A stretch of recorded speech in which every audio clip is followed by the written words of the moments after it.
How do you play Pokemon? There's no shortage of options. Maybe you just catch all of the strongest Pokemon available. Maybe that Pidgey that you caught on Route 1 was just too precious to replace. Or maybe you just decide to overlevel your starter and beat the game with sheer willpower. For me, I decided I wanted to try something different. A Nuzlocke. If you've been around the Pokemon community, you've likely heard of Nuzlockes before. You can only catch the first Pokemon you encounter on each route. You have to nickname all of your Pokemon, and if a Pokemon faints, it's dead forever. I have never done a Nuzlocke before in my life, despite watching them for a long time. So for my first time, I couldn't do it alone. So I may or may not have forced my friend Sky to join me. Without further ado, here is the story of my Pokemon Sword and Shield Soul Link, my first ever Nuzlocke. We chose our starters, named them Right Sock and Left Sock, got a few encounters, beat up Hop a few times, and well, we wiped at the second gym. No! Oh no.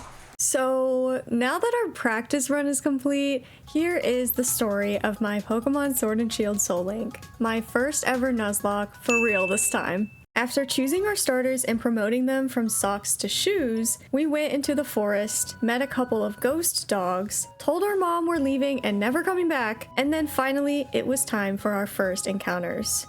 Who's it gonna be? Skwovet. I got a blipbug.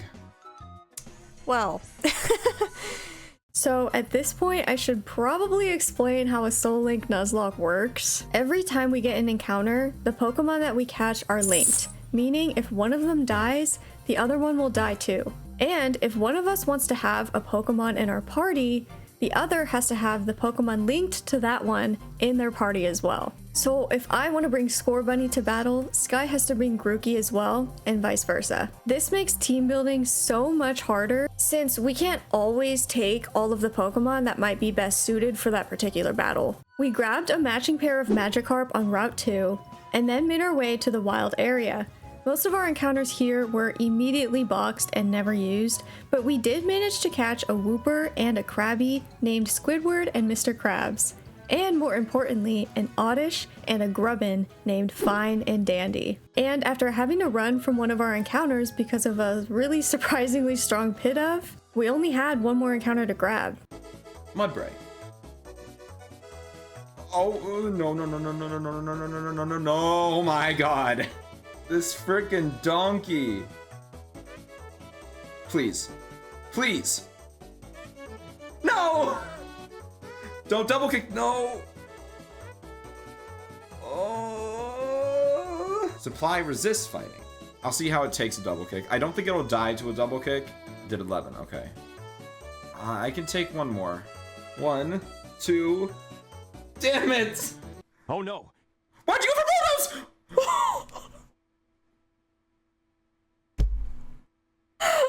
Oh no!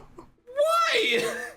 While deaths in Nuzlockes are never great, this opened up a spot for us to put Oddish and Grubbin on the team. So at least there was a silver lining there. But I do kind of feel bad that Skwovet never really got a chance to do anything. After crushing Hop yet again in Motostoke, we grabbed 3 more encounters. A Choodle and Barboach in Motostoke, a pair of Pancham on Route 3, and Roly-Poly and Timber in the mines. And our starters evolved along the way too. But then I encountered the literal most evil trainer in the entire game, Bede. Bede uses a team of all psychic types, and the only super effective move that I had on it was Bite on an underleveled Choodle. Sky, of course, had absolutely no trouble with the fight, so it very quickly turned into both of us working together to try and salvage my disaster of a battle. Please, please. No! Oh my god. What does your Oddish have? Can you go into its summary? My thinking is Sunspore might be your out. Yeah, I was kind of thinking that. Because then Mega Drain helps keep you alive, or someone else can come in to deal with it and hope for really lucky paralysis hacks. Because your alternative is stay in and die. Yeah, I can't do that.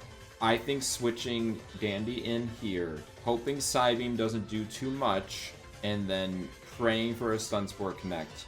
Every play here is risky. I think this is just the least risky. Okay.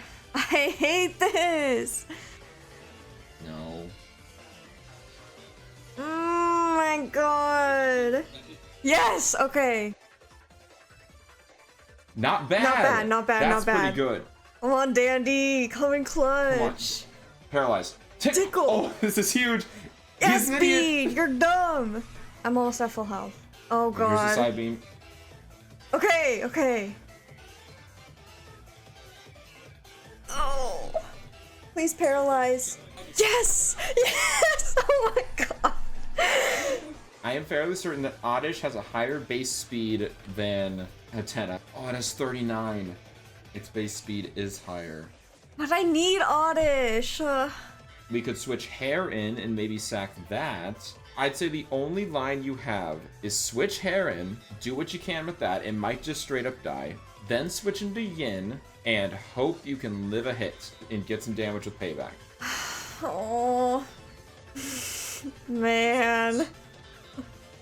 Oh. Oh, did not speed. Please live, please live, please live, please live. Yes! Yeah. Okay, that's a win. Oh. Oh my god. Given the circumstances, getting out of that with only one death is honestly the best case scenario. We grabbed one more encounter on Route 4, a Joltik and a Galarian Mouth. Then, with Left Shoe and Fine, Sky's newly evolved Vikavolt, Milo was a complete pushover, and we claimed our first badge. Needless to say, we were feeling pretty confident. Nessa does not stand a goddamn chance.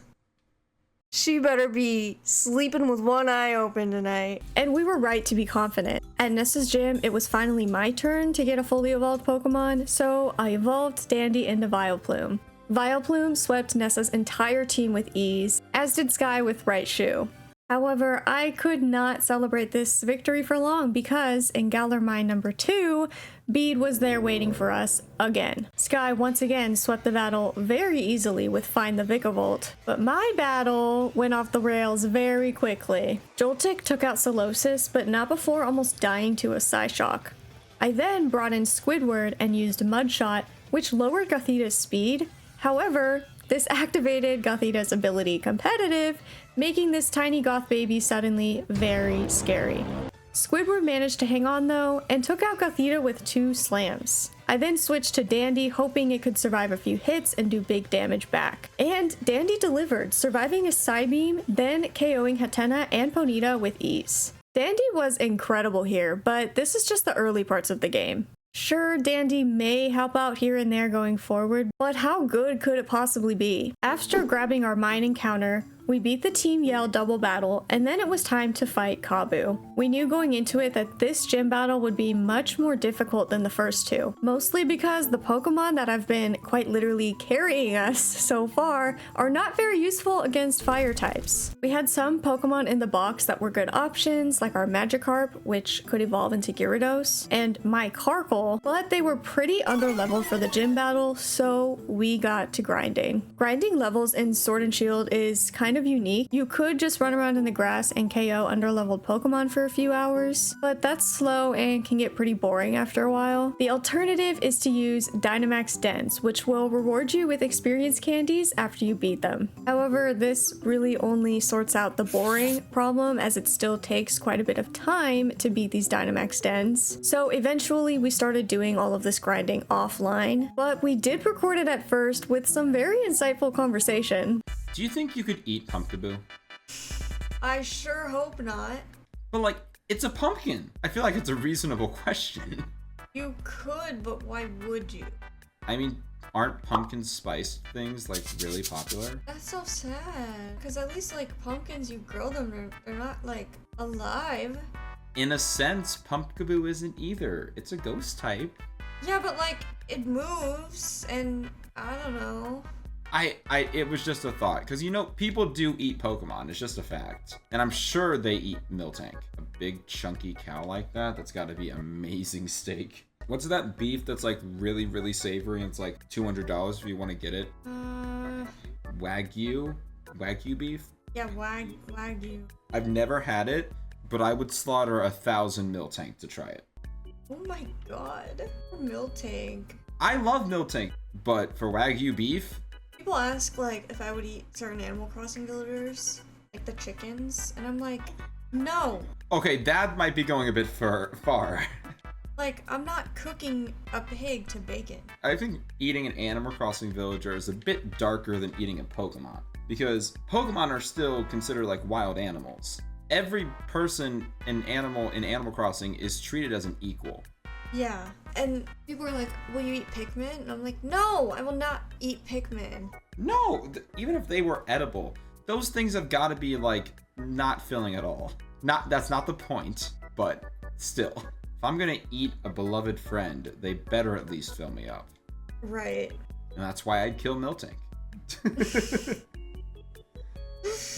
We then evolved Splish and Splash into Gyarados and headed into the gym to face Kabu. Nail the Carkol carried me to a fairly easy victory, and even though Sky had a tricky start while trying to use their girder, they brought in Splash, healed a burn thanks to a Rostberry, and cleared the rest of Kabu's team. With the first 3 gyms beaten, we could go get encounters from the rest of the wild area, including a Barboach and Shellos, a Snover and Boltoy, and an Inkay and Growlithe. Then, on Route 6, we beat up Team Yell again and caught a Duskull and a Hippopotas named Melman and Gloria. Now it's time for the 4th gym. This one was a bit trickier to prep for though, because Sky and I were playing different versions of the game. This meant that I was battling Alistair and Sky was battling Bee. So we need to pick our teams in such a way that leaves me with enough answers for Alistair's ghost types, but doesn't leave Sky with 0 answers for Bee's fighting types. After grinding some levels off screen, we evolved Left Shoe and Right Shoe, as well as Gloria, Sky's Powdon. We also added some key Pokemon to help us with our respective gyms, notably Pangoro and Malamar for me, and Baltoy, soon to be Claydol, for Sky. But even with these answers, this gym is no joke. Alistair has threats like Mimikyu with Disguise, Cursolo with Ancient Power, and Gigantamax Gengar, while 3 of B's 4 Pokemon have a Dark-type move to counter Psychic-type Pokemon. We spent a while discussing our plan for the battle, then we went in. Despite how scared we were for this battle, it did end up going pretty smoothly. I actually managed to sweep Alistair with only Yin, and while Sky had a few scary moments, they ultimately cleared the battle without ever having to risk a death. As a result of this battle, Splish and Splash leveled up to level 36 and learned Dragon Dance, one of the best setup moves in the game. And we got to use it in great effect immediately, completely sweeping Bede's team in battle by the mural. This part of the game wastes no time in between gym battles. So we ran through the Glimwood Tangle to get to Ballinlee, grabbed the Eviolite from Melman, who is now a Dusclops, and immediately went into the gym. Opal's Fairy Gym has a unique aspect to it. Every few turns, she asks you a question about herself. Your answer will either raise or lower your Pokemon stats depending on whether or not you answered correctly. You would think that this gym would be pretty easy since we could just Google all of the answers and get all the stat boosts. And with those stat boosts, we shouldn't have any struggle at all, right? Well, both of us have something go wrong in our battles pretty early on. On my side, Splish the Gyarados gets poisoned by the very first sludge from Weezing, which pretty effectively stops me from using him to sweep with Dragon Dance like I planned. On the other side, Sky cleared Weezing and Mawile with ease, but then they switched in Splash the Gyarados, who they also had planned to finish the battle with, and took a super effective Ancient Power from Togekiss, getting knocked to a low HP. After a quick Google search, Sky realized that Alchemy's only damaging move was Draining Kiss. So they switched in Tomato the Arcanine and took the win without ever needing to Dynamax. My battle was, however, not going very well. I had switched in Ice the Snover in the hopes of using super effective Ice-type moves on Togekiss, but Ancient Power dealt huge damage. I then switched in Melman the Dusclops to tank a few hits, but it couldn't do enough damage to defeat the Togekiss. This left me with an unhealthy Splish and Left Shoe, Ice, who is nearly dead, and Dandy and Melman, who are both weak to one of Togekiss's moves. It becomes clear that we are not getting out of this battle deathless. After some discussion, we make the call and I let Ice go down so I can get a clean switch. With a combined effort of Left Shoe and Dandy, I clear out the rest of Opal's team and win the battle, earning us our 5th gym badge and our 3rd death. After returning to Hammerlock to see Opal, admire bead, we made our way to Route 7. Here we had to battle Hop once again. This battle is the first time Hop uses Snorlax, which can be very annoying with stab, body slam, doing lots of damage, and spreading paralysis. But since Sky and I both still have our Pangoro, we got out of this battle with only a few minor inconveniences. Speaking of our Pangoro, Yin and Yang are about to really shine the rest of this Nuzlocke. The next gym is Ice for me and Rock for Sky, both of which Pangoro beats with its fighting type moves. The same can be said for the Dark Gym and half of Raihan's team. And I just mentioned Hop's Snorlax. It's taken a while for Pangoro to get to this point, but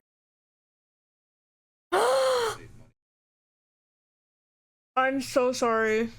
I'm so sorry. Yin just died. No! What? No. Even though this was technically the 4th death, this one was the first one that really hurt. Yin and Yang had been with us for so long, and they were about to become the MVPs of our team. But we couldn't waste any time mourning. The next gym was rapidly approaching, and I needed to find a way to deal with the imminent Gigantamax Lapras. I combed through the box trying to find any way to take on the Lapras when my eyes landed on Android the Lombre.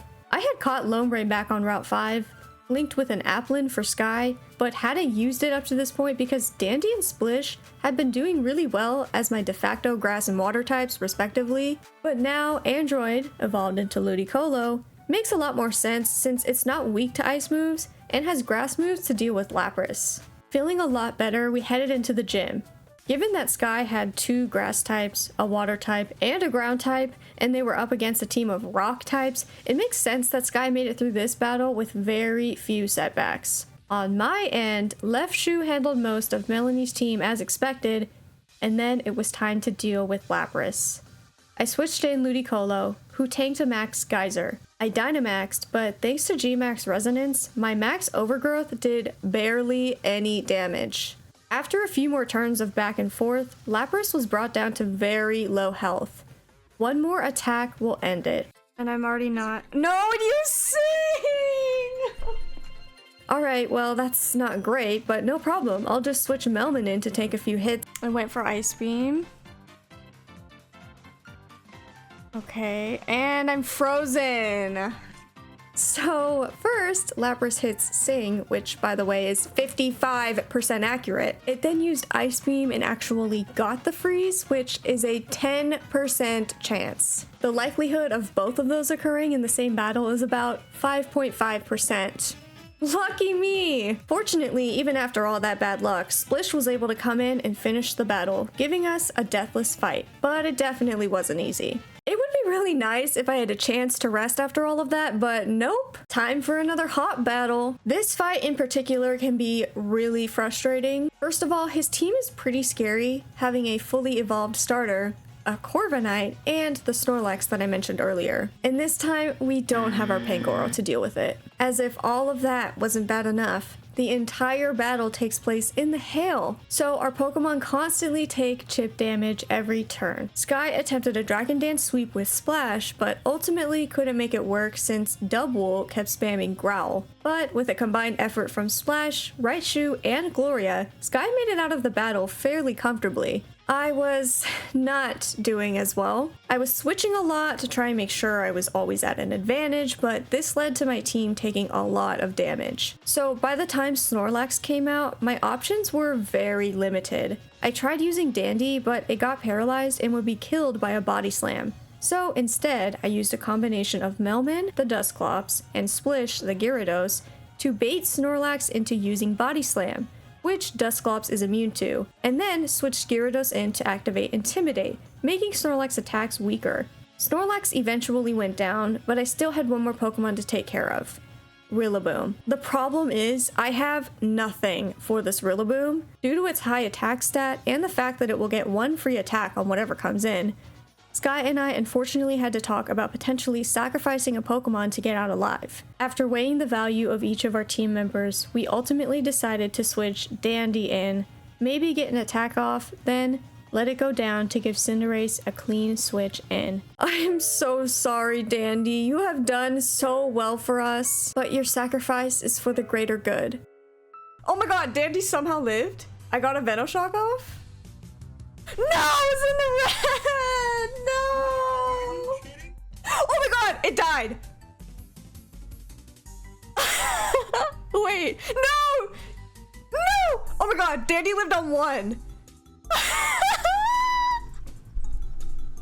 Dandy said not today. Well, somehow Dandy survived 2 attacks from Rillaboom, and then somehow did enough damage with Venoshock until Rillaboom went down with Hail Chip. Dandy, I would like to formally apologize for ever doubting you. You are an absolute legend. Okay, well now that's 2 battles in a row where things have almost went terribly wrong. Surely this means my luck will turn around now.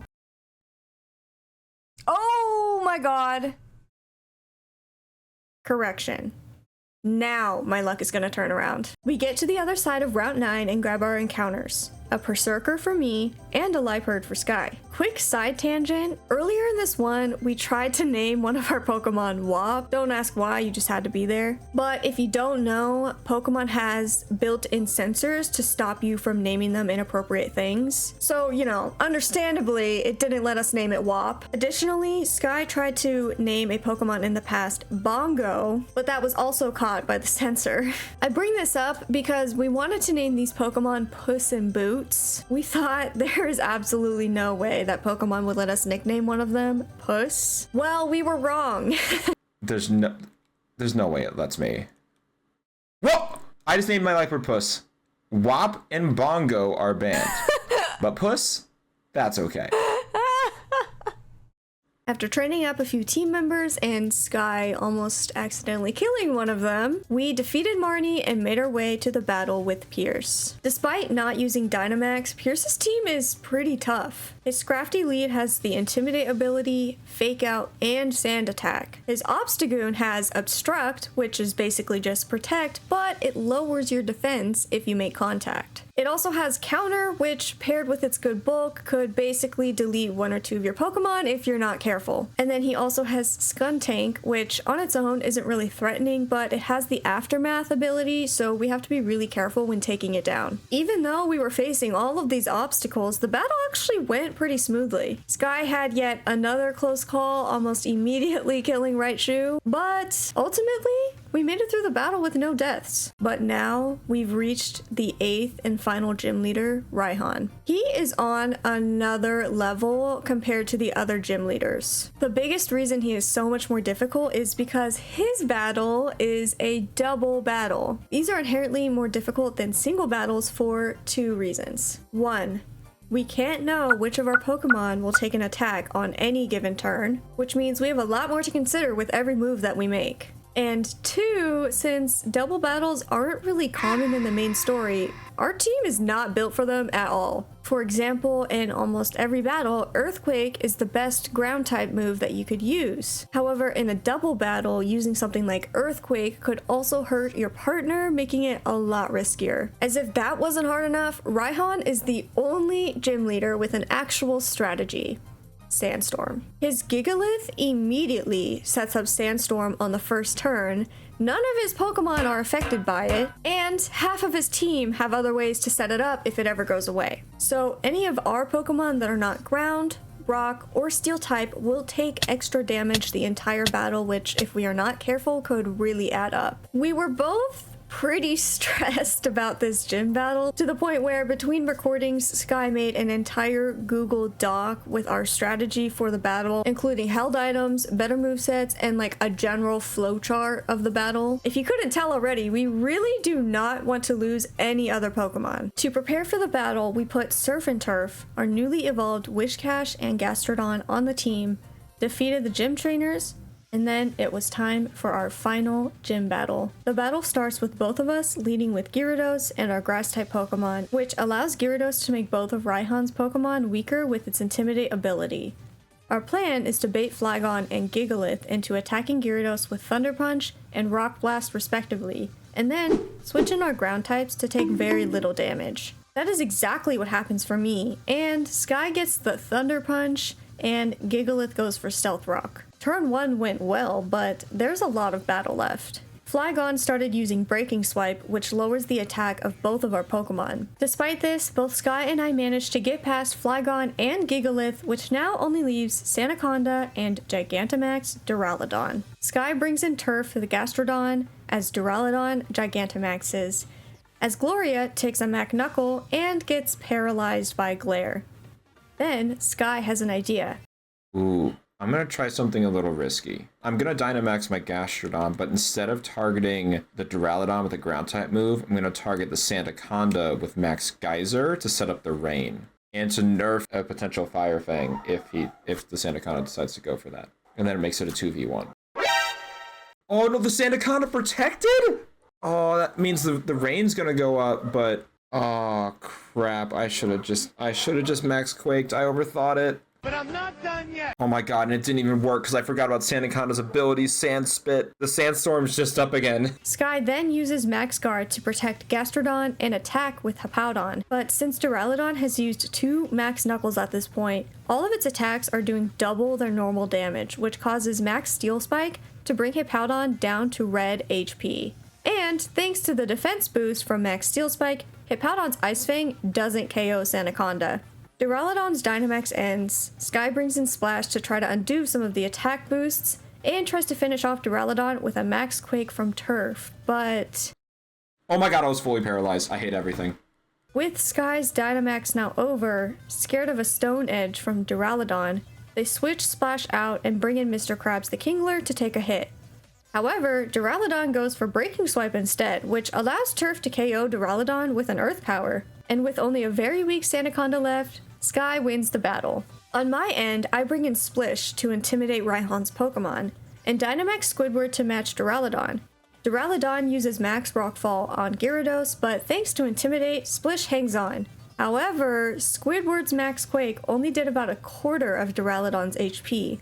I switch Splish into Surf the Wishcash, who takes a Max Rockfall easily, which allows Squidward to get Duraludon down to half HP. Duraludon uses G-Max Depletion on Squidward, which does barely any damage, and Sandaconda tries to paralyze Surf with Glare, but the Cherry Berry that I gave it cures the paralysis. However, in return, Surf's Muddy Water misses the Sandaconda and does barely anything to Duraludon, while Squidward's final Max Quake brings Duraludon down to red HP. Duraludon's and Squidward's Dynamax ends, and Surf takes it out with an Earth Power. It takes a bit since Sandaconda wouldn't stop using Protect, but eventually I won the battle, and we successfully made it out of Raihan's gym with no deaths. With the gym challenge completed, we made our way to Route 10, which is basically the victory road of this game. We grabbed our Route 10 encounters, which are a pair of Clang named Willy and Wonka. After arriving at Winden, we backtracked to get our final encounter in the wild area at the Lake of Outrage, a Boltund and a Piloswine. With all of our encounters caught, we examined our boxes to plan for the upcoming battles. But hey, 5 deaths this far into the game? Not bad. I am sure that that is just an innocent comment, and nothing potentially ironic will happen for the rest of the Nuzlocke. The next battles we have to do are in the Champion Cup, with Marnie up first. And admittedly, we may have rushed into this a bit. Oh, we probably should have, prepped a little bit more. For Marnie specifically, I'm not super worried. We will need to prep for Hop. The battle begins, and both Sky and I are pretty easily getting through Marnie's team. Okay, I've got a plan. Oh no! No! What? We might be losing someone. It's not doing as much damage as I thought. But this Morpeko had Bullet Seed. Stop. Stop it 4 times and we're safe. Stop. And it killed it. For Marnie specifically, I'm not super worried. Not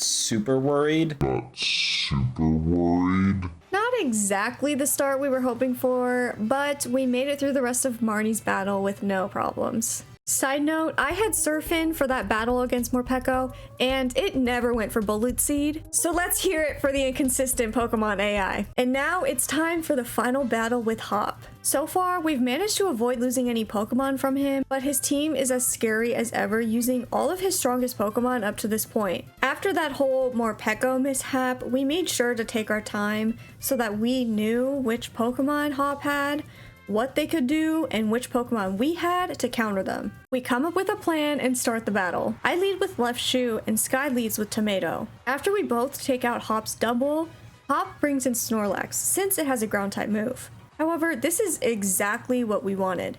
We both bring in Splish and Splash, who are immune to the ground type attack. As a matter of fact, this Snorlax only has moves that Gyarados either resists or is immune to. So we sit in front of this Snorlax and use Dragon Dance 6 times. With that many stat boosts, Hop doesn't stand a chance, and we take an easy win. If you've never swept a team with Dragon Dance before, I highly recommend it because it is very satisfying. After defeating our rival, instead of keeping the story's momentum and continuing through the Champion Cup, we instead take a random detour to play a Mario Party minigame with one of Rose's employees, and then go through another gauntlet of trainers as we ascend Rose's tower to defeat Oleana and rescue Leon from a completely normal conversation. During this process, to avoid overleveling our starters, we subbed out Left Shoe and Right Shoe for Diego and Manny, who is now a Mamoswine. With that over with, it was time for another mini gauntlet of trainers, but whoever picked this lineup really wants to see me fail because these ended up being the 4 hardest battles in the entire Nuzlocke. Bede, who was consistently giving me a lot of trouble until I started using Gyarados, Nessa, the trainer who ended our first run and now has an even stronger team, Bee and Alistair, who weren't necessarily super difficult at the beginning, but them being here now makes it really hard for us to build a team for them. Plus, their Pokemon are just objectively strong. And finally, Raihan, the gym leader we had to study for in advance and still had issues with. We sat for almost an hour just staring at our box, trying to come up with a strategy for these battles. We kept refining movesets and making mental flowcharts of how each of the battles were gonna go. I legit took an entire page of notes.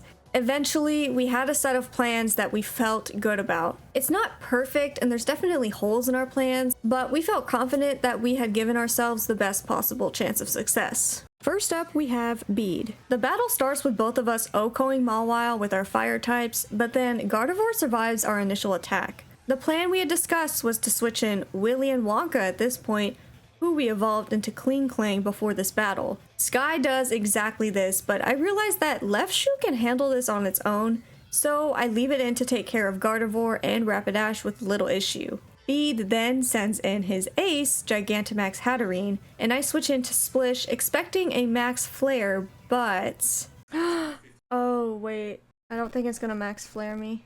Yeah, it used Max Mindstorm. Because I didn't switch. Oh my god, I'm dumb. Now, you may be wondering, why was I expecting it to use Max Flare? I had Left Shoe in, which would resist it. There's no world where Hatterene does anything except use Max Mindstorm. Now, you see, the plan we made for these battles is founding on being able to predict what the opponent will do next. This is usually pretty easy. They will almost always go for a super effective move if they have one. So the notes I had taken before the battle had assumed that I would bring Willy, the Kling Kling, in to take care of the Rapidash. Then when Hatterene came in, it would Gigantamax and use Max Flare to get super effective damage on Willy. This would allow me to bring Splish in to resist the fire move, Dynamax, and win the battle. But the problem is, I never switched Willy in. So Gyarados took a completely avoidable attack and now I had to try to recover. Hatterene hits really hard, so none of my Pokemon can survive a switch in hit and then OHKO Hatterene. I look at my team and I look ahead at my plans for the coming battles, and ultimately I realize Willy is the only Pokemon I have that doesn't play a role in the rest of these battles. In a brutal twist of irony, me choosing not to use Willy earlier is ultimately what killed him. Maybe I just got too cocky sweeping Bede with Gyarados last time, because clearly I had forgotten that in literally every single other battle with this man, things have gone wrong. This is what I get for not sticking to the paper. Screw you, Bede. I literally hate you. Next up was Nessa, so we brought back Diego and Manny and Fine and Dandy. This gives both Sky and I a grass type and an electric type to deal with Nessa's water types. Sky actually ends up sweeping most of Nessa's team with Splash and Dragon Dance, only using Right Shoe against her ace Dreadnought to get the win. I went with the plan we discussed this time, learning from the last battle, and used Diego to force Golisopod out early thanks to emergency exit. Then, with help from Dandy, Barraskewda, Pelipper, and Seeking all went down. Golisopod comes back in, but it's still at half health. So that's an easy switch to Diego to get the KO. Oh. Never mind then. Even though Splish and Squidward finished out the battle for me here, losing Diego is pretty bad because he was going to be my answer in Alistair's battle with strong jaw boosted Crunch.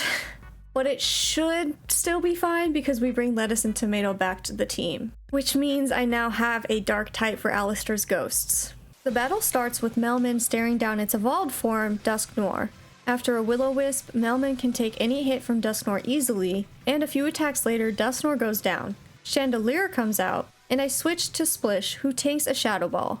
Chandelier then goes for Will-O-Wisp, which burns Splish. However, I planned for this, giving Splish a Raspberry before the battle to cure its burn and set up with Dragon Dance. From here, Splish OHKOs every single one of Alistair's remaining Pokemon, finally giving me a relatively easy win. Sky did the exact same thing in their battle with Bee. They set up a few Dragon Dancers with Splash, and swept Bee's team with ease. Without Dragon Dance Gyarados, every single one of those battles would have been 10 times more difficult. Now, it's time for the final battle of the gauntlet, Raihan. Unlike the gym battle where he uses Sandstorm strategy and we are forced to do a double battle, in the Champion Cup, Raihan is a single battle and instead he uses a strategy where each of his Pokemon changes the weather to something different. While this definitely makes him slightly easier in comparison, his team is still terrifying. He has a Torkoal that can use Solar Beam in one turn, a pseudo-legendary Goodra, and of course, his amazing Gigantamax Duraludon. We decided to add Kung Fu back to the team so I had a better answer for Duraludon, and then we started the battle. The battle begins with both of us leading with Splish and Splash against Raihan's Torkoal, who sets up the sun.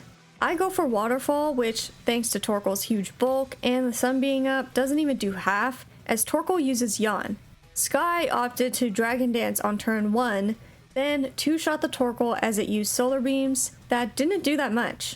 Raihan then sends in Goodra, and Sky is put into a tough spot.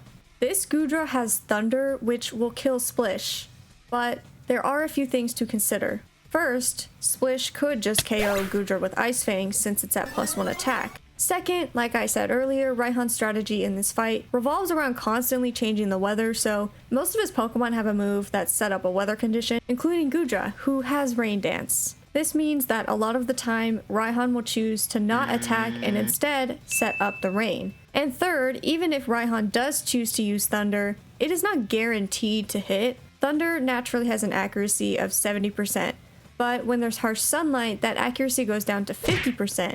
With so many ways this works out, only one way it could go wrong. Sky decides to take the chance. I would have to lose 2 different 50-50s for this to go bad. Okay, hit the Ice Fang. I almost O-code it! We almost never had to find out. I hit both the 50-50s.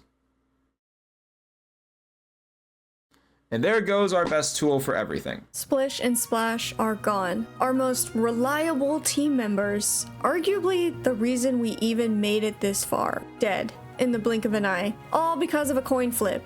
And, as salt in the wound, I'm forced to sacrifice Kung against Duraludon to guarantee that our strongest remaining Pokemon live to see the next battle. Things are looking very dire now. Without Splish and Splash, we've lost our 2 strongest Pokemon and we still have 2 boss battles to get through. If we are going to beat this Nuzlocke, we have to fully lock in from here on out. After Rose blows a hole in the middle of the stadium because we're going to run out of power in 1,000 years, we head to the Slumbering Weald to find Zacian and Zabazenta, but instead we found a Stunfisk and a Weezing.